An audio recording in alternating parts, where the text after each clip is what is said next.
মুন্সিগঞ্জের পদ্মা সেতুতে জুলাই বীরত্ব ও জুলাই আত্মত্যাগ গ্রাফিতি উদ্বোধনে স্বরাষ্ট্র উপদেষ্টা।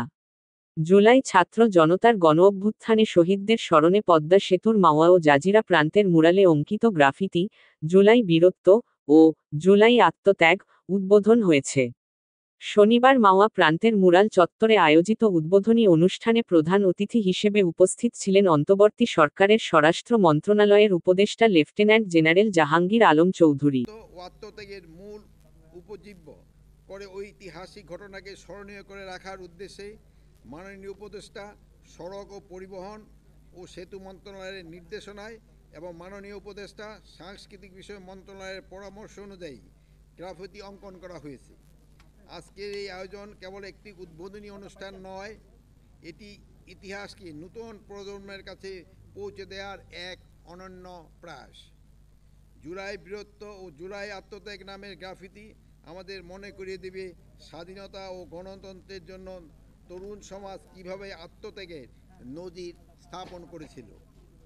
এই প্রজন্ম আগামী প্রজন্মকে জানাতে হবে জুলাইয়ের সেই গণঅভ্যুত্থান কেবল একটি আন্দোলন নয়, বরং ছিল অন্যায়ের বিরুদ্ধে দাঁড়িয়ে সত্য ও ন্যায় প্রতিষ্ঠার সংগ্রাম।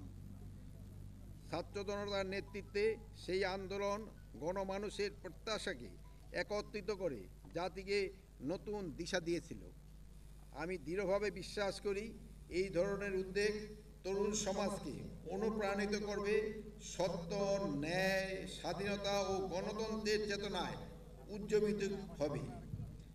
আমাদের দায়িত্ব হবে তাদের এই ত্যাগের শ্রদ্ধার সাথে স্মরণ করা এবং একই সাথে দেশকে এগিয়ে নেওয়ার জন্য তাদের আদর্শকে ধারণ করা।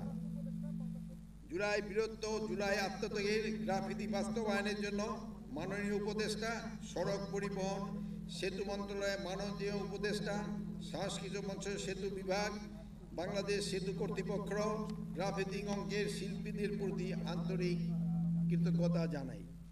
তাদের সম্মিলিত প্রচেষ্টা নির্মিত এই শিল্পকর্ম আমাদের ইতিহাসে অমূল্য সাক্ষী হয়ে থাকবে। একই সাথে এই আয়োজন সফল করতে যারা প্রত্যক্ষ এবং পরোক্ষভাবে সম্পৃক্ত ছিল তাদের প্রতি জানাই গভীর ধন্যবাদ ও শ্রদ্ধা।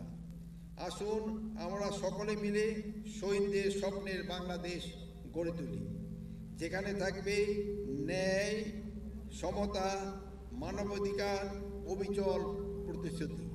আপনারা সবাই ভালো থাকেন। আল্লাহ হাফেজ।